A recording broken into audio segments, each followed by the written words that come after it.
Seane Corn, welcome to Conspirituality podcast. Thanks so much for taking the time. Thank you, Matthew. It's always good to see you.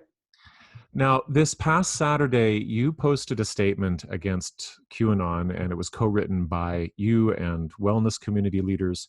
We'll link to it in the show notes. Who were your collaborators on this, and what have you all been seeing out there? Well, actually, to be clear, I didn't actually write the statement. I didn't add a single word. I'm part of a group online that, like a private group of teachers and leaders that share ideas and information and concerns related to the upcoming election. And of course, in those conversations, our concerns around QAnon, its alt-right commitments, and the fact that it has seemed to infiltrate within the yoga/wellness communities has been something that has been obviously concerning us, interesting us, trying to figure out what is this intersection. And so on this page, there's been a lot of back and forth in ideas.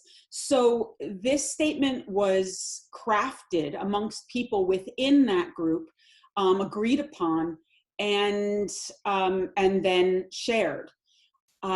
So I didn't actually write it, but I stand behind it, and I'm part of the group and part of that broader collaboration. The reason why we're not being specific about who the authors were is really because of safety. Right. There's some of the people who were participating in this don't have the time, interest, or bandwidth to want their names out there. So it was decided that this would just be a collaborative effort, and that anyone who posted it would really take ownership of its message. And I can understand why, because now since I posted it, and since I guess I'm the most visible within those who have posted it, or rather I have the broadest reach, the feedback has been very intense. The personal messages on my DMs have been threatening. There's a lot going on. So I actually understand and appreciate those who made the decision to keep this anonymous and to make this a more of a collective effort. But I can't take credit for authorship. I can only take credit for the statement that I put on my own page in the comments. But I stand by the statement, and I am I consider myself an energetic collaborator because of my willingness to post it. Yeah, well, also energetic in the sense that, as you say, you have a large reach. I think it's over 100,000 on Instagram. Is that right? Yeah. So that's significant. I think that's real collaboration. Are you able to or willing to say anything more about the messages that you've received and measures you're taking to protect yourself? Sure.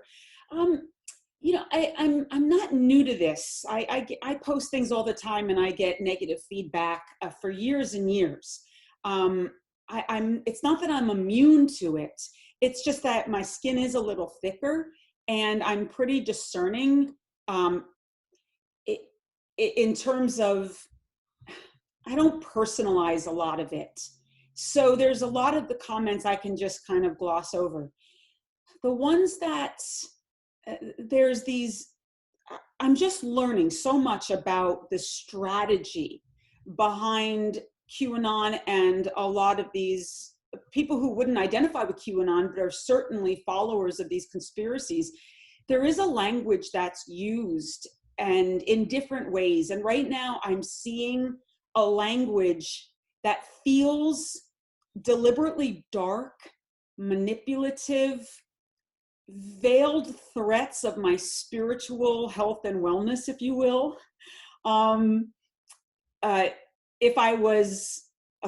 If I was a Christian, I think that the language would be more akin to damning me for all of time. Right. It feels like that kind of thing. There's also, I imagine, going to be like symbolic significance given to your reach and your presence as an influencer, that, you know, as soon as you come forward in this arena, you're not just going to be a person, you're going to be representative of something. And I'm wondering if you're getting that kind of feedback as well. You mean in terms of if people are, if the Democrats are paying me, Well, or? there's that, you know, are you an agent of Mockingbird Media? But also, like, you know, it's just occurring to me now that you have kind of the public status that might draw the accusation of, you know, involvement in exactly what QAnon is trying to fight against. Yes, Right. I'm definitely getting a lot of that, a lot. And I'm learning, it's like, oh, I see that's a thing. The accusation that I'm being paid, or that there are parties that are funneling me information or are strategizing with me what I can and cannot post. There's definitely been a lot of that. It's all new, and it's a little odd. It's not particularly scary. What I can say is that I felt an obligation to post this, because I am seeing too many people within my community, as well as colleagues, that are using languaging that is clearly in direct alignment with QAnon. Right. And knowing what I know about QAnon, and knowing about their history, and that it is an alt-right conspiracy or conspiracy theorists, that it does have its history in white supremacy and racial terrorism. Um, the the root of QAnon's messaging being that there is this cabal, and that they're trying to save children from human sex trafficking. Uh, there's so much in this languaging that's so absurd, that's laughable. Right. If it wasn't so scary and dangerous, that people are buying into it and manipulating it to speak to certain fears or needs within themselves. And so many of my colleagues were reaching out to me directly and using things like concern for me, wanting me to understand about this great awakening, wanting me to understand more about big pharma, and that there were this underground cabal, and that Trump was actually this light worker, and that he was being used to and willing to take the hit for all of mankind to confront ththese dark forces. Now, did And some of these contacts come from people that did it really surprise you? yeah, Okay. yeah. And like, because at first I would be very polite in that, because these are long-term relationships, Right. and say things just like, you're kidding? Or, you don't really believe this, do you? And so finally I had to say, please do not send me any more of this information. I do not believe what you believe. I am not comfortable with this dialogue at all. This is dangerous. This is misinformed. This is manipulative. It's exploitative, and it's dangerous to the community. Please. And I hate to say the word, do your research, because that's, you know, part of their catchphrase, but it's like, do your research. It doesn't take long going down the rabbit hole to see where these connections are. And if you understand anything about cult mentality, of course there's going to be a thread of truth to what's being said. And so if people are hungry for that truth, they're going to grab it. And I understand that. But I also could feel this different thing happening, where there was an investment to get me to their side, Right. to get me to understand. And that was new.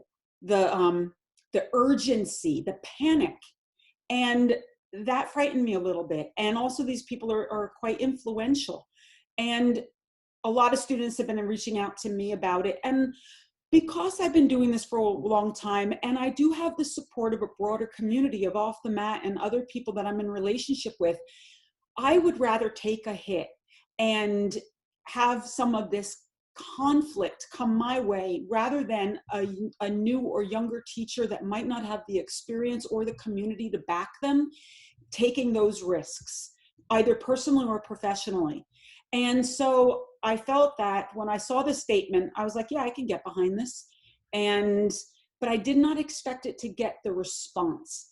And I felt an even more, that's why I'm on with you now, because I felt an even more broader responsibility after the fact, because I saw how complex this is, how confused many people in the community are, and how basically by me posting it in that way, I'm not much different from the messaging of QAnon in the way in which I'm posing my community to pay attention, do the research, beware. I'm very well aware that I'm doing a very similar action, and yet at the same time, I feel like I must and step out of the way and hope for the best. Yeah, I was going to actually ask that part of this statement, I've just got it here. It says, beware, stay in your body, use discernment, be skeptical of the real motives behind QAnon, and most importantly, stay in connection with your friends and family. Like, with the exception of that last sentence, because we Yes. know that this movement is ripping communities and families apart. That language is very much aligned with what you would hear from a QAnon supporter. And so it's a very tricky territory. And I'm wondering whether the choice within internally your group to um, be confrontational in that way actually acknowledges that, well, actually, this is an information war, a ground war, and we're going to invest in it. I'm hoping it works in that way. Right. I know that within the group that I'm working with, that there is going to be more information that's going to be coming out. I will post whatever feels true for me, and hope that people read it, check in with their bodies, do some of the work, but really look historically at what QAnon puts out, and perhaps looks historically at what someone like myself or members in the community put out. But I can't say I don't have an agenda. Like I do have an agenda. I am concerned about the health and the welfare and really the psychological resiliency of members of my family and my community. I'm Right. concerned about this election. I'm concerned about continued racial terrorism. I'm concerned about all this misinformation. I'm concerned about people calling COVID a hoax. Like, I do have an agenda.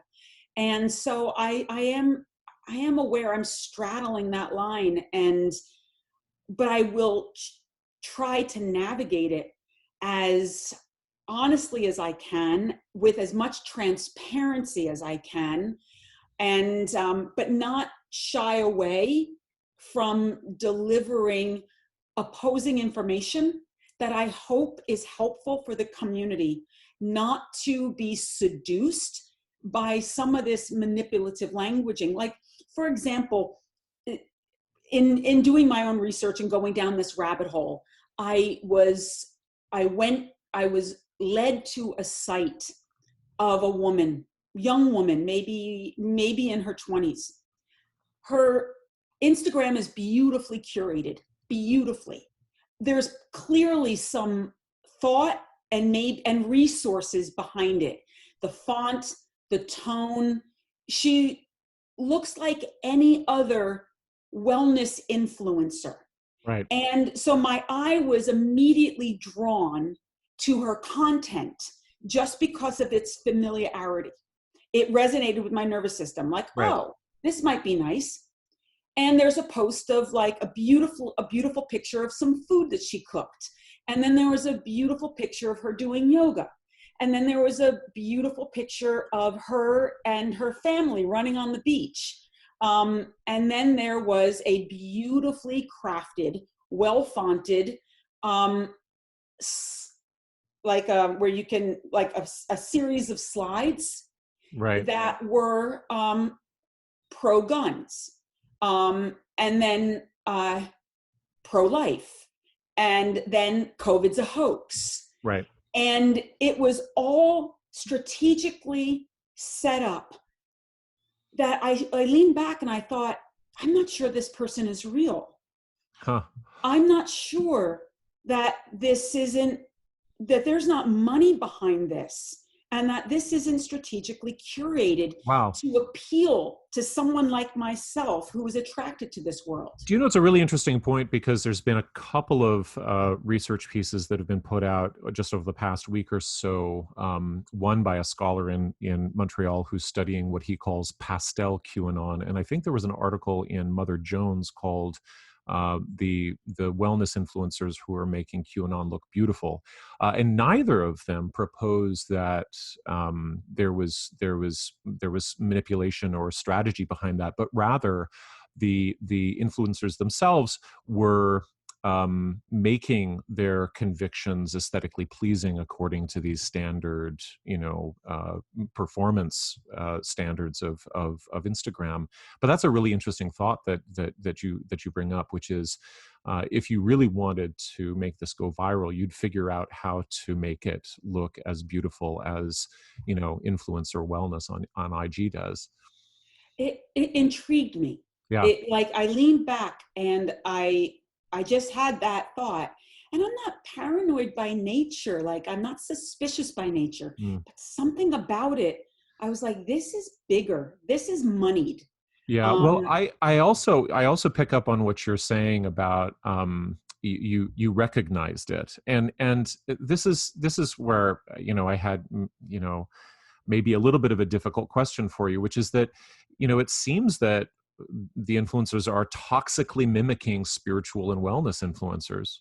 yes. They position themselves as prophets, healers, shamans, interpreters of global events, and it's all in relation to, poorly defined source texts, and in a landscape of low critical thinking and high charisma and low accountability.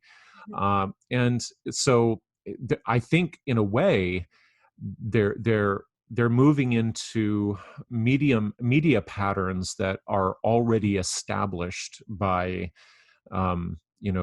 spirituality and wellness influencers that have made their mark over the last 10 years. And so I'm wondering, like, where do wellness influencers go from here to distinguish themselves clearly from those who are using, the beautiful ring lighting and the excellent composition and the gorgeous clothes and the hashtags for, veggie drinks or whatever?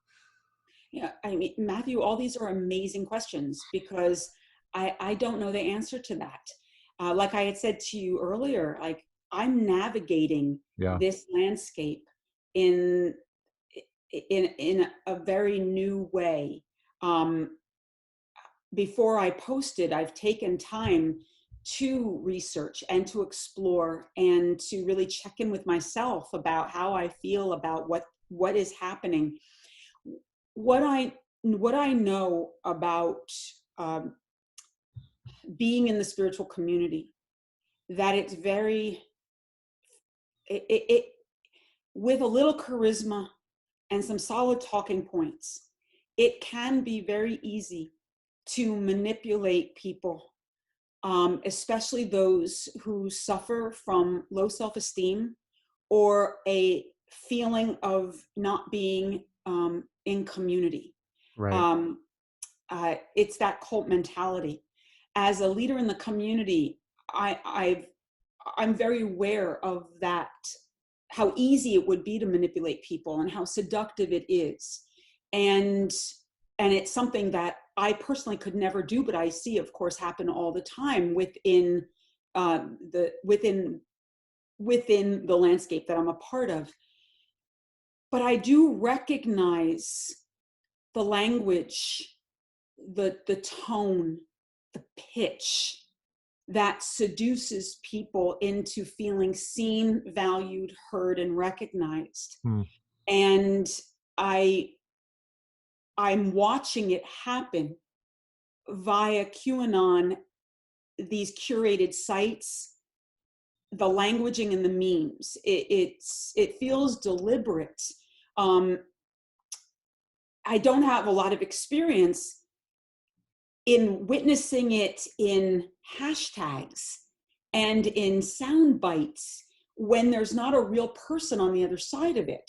that's very new. So my brain is having a hard time trying to adapt to some of the same strategies that one would use to manipulate someone into cult thinking.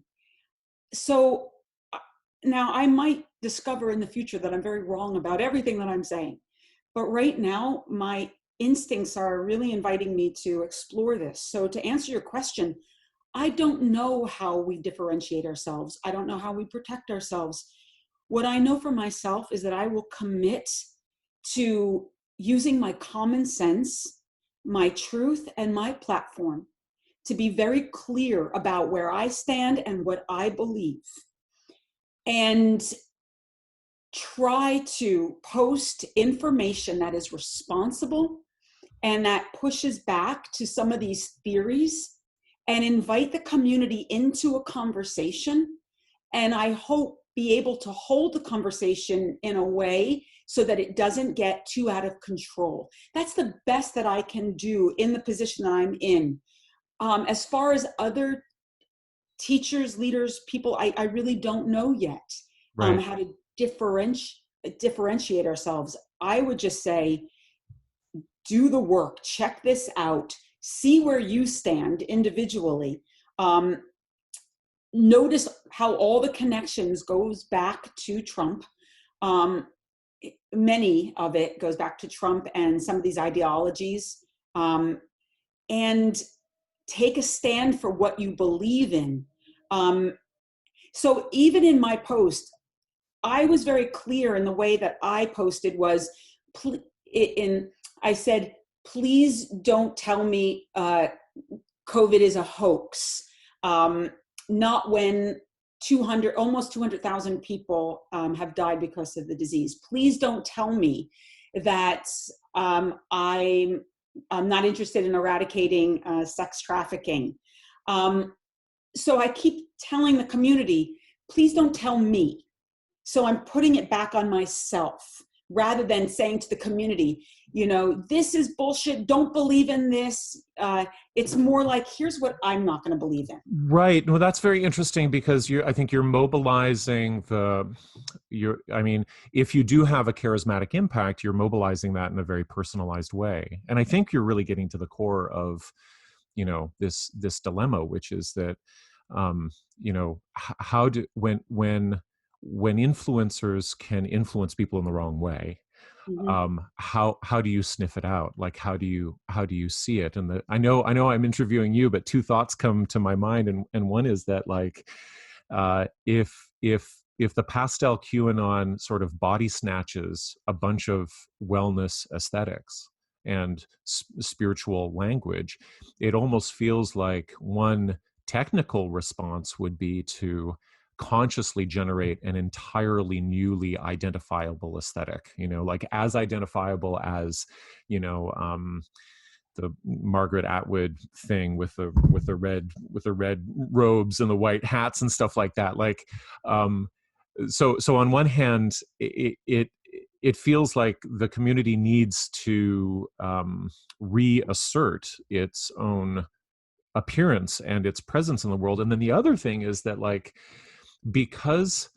so much of the aesthetics and the presentation of wellness slash QAnon is so confusing, the open-ended question is, what does it really provide? Like, are they going to be there when the shit hits the fan? And are they really fostering relationship amongst community members, and are they really providing support? Because that's really the difference between performing something and coming through. Mm-hmm. The answer to that, in response to that first part, what you're suggesting is this idea of like a collective rebrand, and in theory, Yeah. yes, but when you're dealing with a lot of individuals who Right.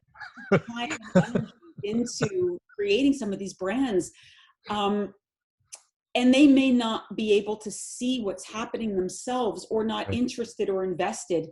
I just don't think that that's going to happen. Right. I think that to your other thought, though, there is truth to that. Um, where who is going to hold that space later on? Hmm. Although I'm sure that some of my colleagues, they're having that same conversation with their people. They could be having a mirrored conversation to what you and I are having right now, based on what they believe around anti-vaxxing and big pharma and the Great Awakening, thinking that we're all sheeps and that we've all drunk the Kool-Aid, For and that sure. they're concerned about our own integrity. Like, so I think that right now it's going to require individuals to take a stand and to be transparent and vulnerable in the face of this conversation. Um, and hopefully people like yourself and Derek and Julian who are organizing this inquiry in a way that brings it to the mainstream, because there's a lot I don't know and can't answer because I'm in the middle of it right now, Right. on a communal level. But you are all bearing witness to the parameters and bringing in all different kinds of communicators. And it's why I referenced you all in my own comment, because I think that people need to hear all these different voices right now, that it might help them to navigate the complexities of this. My concern is it's also, for some, it's going to orient them towards QAnon when they weren't aware of it before. Right. That's another concern that I have, Right. is elevating their visibility and their platform. Right. It's a huge conundrum, and the guest that we had on several episodes ago, Imran Ahmed, speaks directly to that, about how the weirdest thing about engagement on social media, undertaken in empathy to try to steer somebody towards better evidence or towards, less paranoia, actually enhances the presence of the content in the eyes of the AI and makes, QAnon actually more attractive to Facebook's robots, and pushes it even further into suggestions and so on. So it's a real, like, you, I mean, I think the other pickle that we seem to be in, and when you have a large social media following, I don't envy you, really, because it must keep you up at night, that very question of, am I going to spotlight this further, and what do I do about disinformation comments? Do I block people? Do I ban people? All of the things that you are probably wanting to work on as a bridge builder, carry this risk with them. It's all new, because like right now I was speaking with my dear friend Hala this morning, about this, that as the comments have, at first the comments on Instagram, very different than the demographic on Facebook. In Facebook, there was a lot of vitriol from the get-go, Right.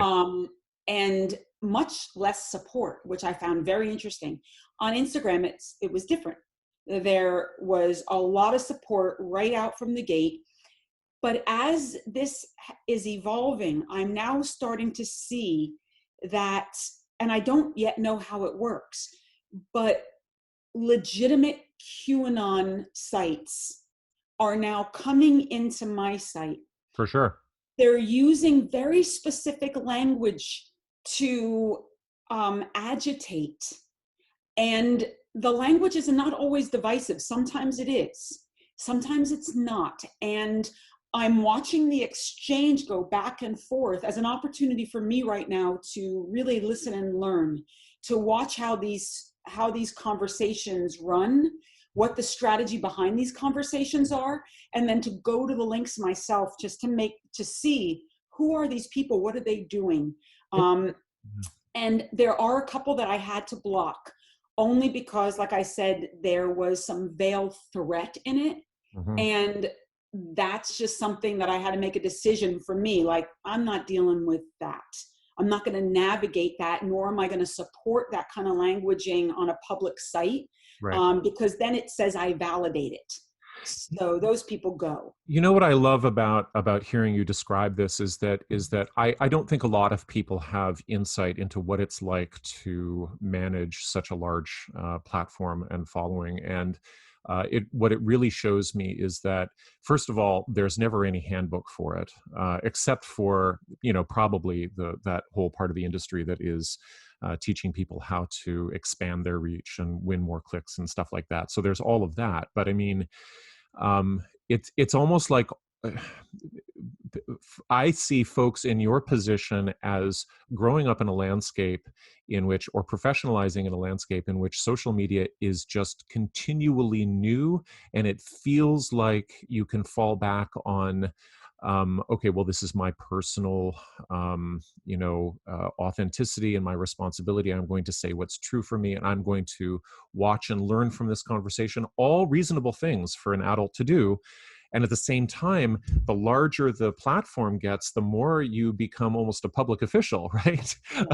Where you've got to start making decisions, but nobody's going to tell you when or how about safety, about whether or not whether the people who infiltrate your threads are drawing people to them, and like, who's going to give you advice on that? It feels like you're on your own. Maybe I'm wrong about that. No, I very much on my own that way.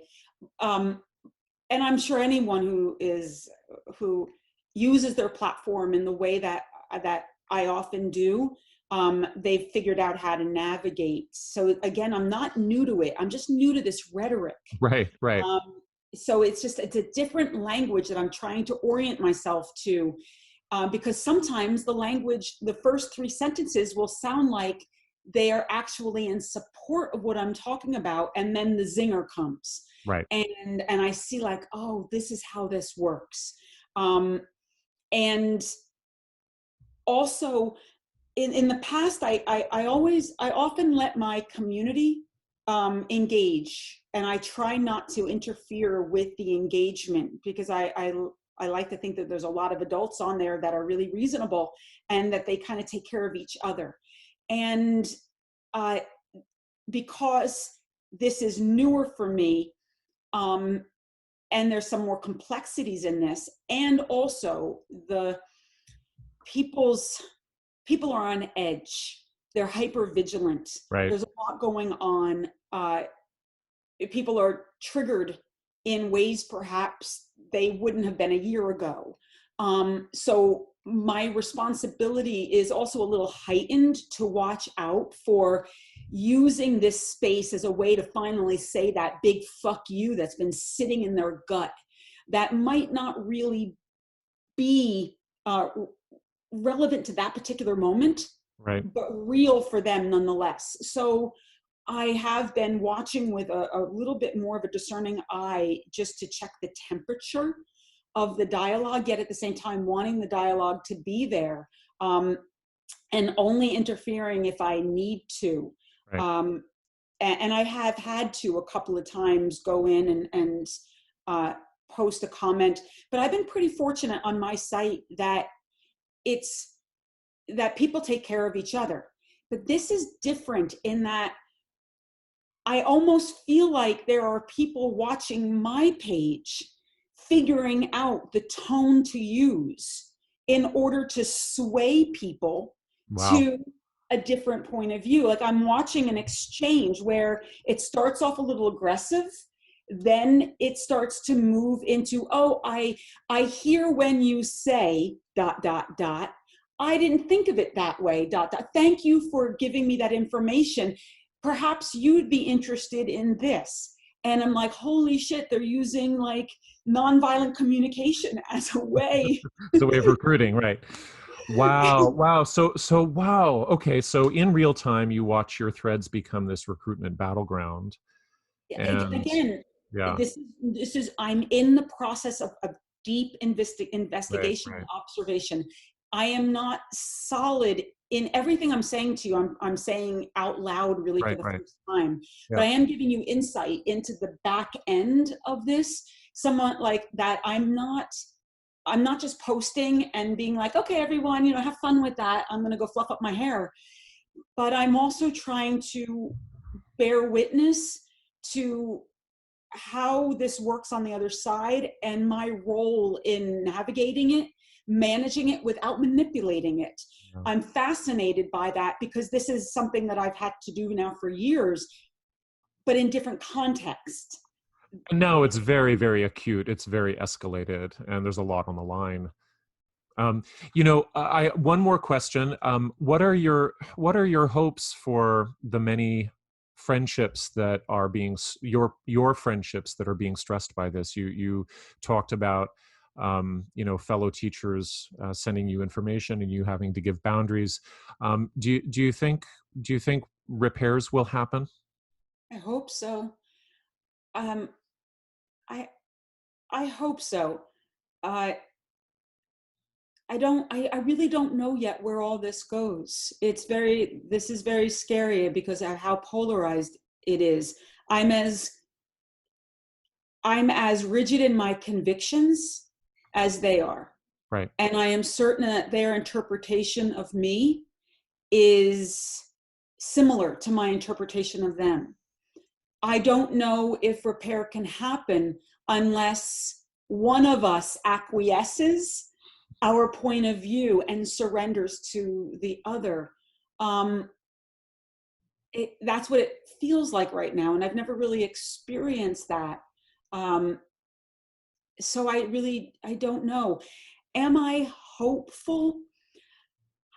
I mean, Matthew, not to get all woo woo, but I have to always hold in my heart that um, that all of us are learning and growing and maturing right now in a really big way, and we're being pushed to our edges, and we're being forced to think more critically and to expand our awareness of what community means, what wellness means, what yoga means, and that there is not just one singular attitude that lives within these communities. That there is an eruption that perhaps was essential and necessary. Now, believe me, I'm not excusing any of this behavior, but I do recognize that a lot of us within the wellness world have been able to lean back on our resources, our privilege, our identity, and the structure hasn't been shaken enough for us to have to think more critically. The structure is being shaken. I can't help that ultimately it is a good thing. It's also a destructive thing, a hurtful thing. And I do believe that there will be harm caused and relationships shattered as a result. But big picture, I am also, I can't speak for the community, I can speak for myself, that I will grow and learn and mature as a result of this time. And I hope that I am more compassionate. I get concerned that I might become more cynical. But it's something that I will confront and face if that also happens. I do believe still and always that our community is one that does, and I don't want to use the word community, but there are leaders within the community that are curious and open-minded and are willing to do this work and to peel back some of this bullshit to find out what is the core of our humanity and where does it intersect, and what are the fears that people are aligning to right now, and why, and how do we address the root of those fears that can bring us into some kind of communion. So I will always stand on the side of hope. I will always stand on the side of compassion. Yet I also won't use the language of hope and compassion to mask the dysfunction that does exist at this time that needs to be addressed. And I think that if we really look at the beliefs of the people at QAnon, it comes down to fear. And if you pull back the fear, it's grief. And that's the one thing I think all of us can share right now, is that we are grieving, we are deeply grieving, that we are grieving an unimaginable loss, that if maybe that can get excavated, that we can begin a shared conversation coming from that place. but it's all yet to be seen. But I have to remain hopeful, just because I wouldn't want to live a life without that as its foundation. Thanks so much, Seane.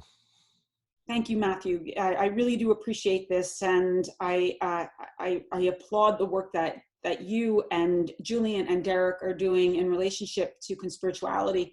I think it's important, and I hope that you continue to bring in really diverse speakers who would be willing to explore some of this particular rhetoric at this time, because too much is dependent upon navigating these truths and these manipulations.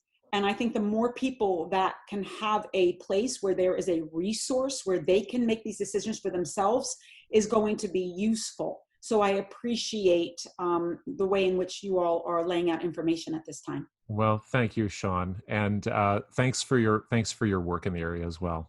Thank you.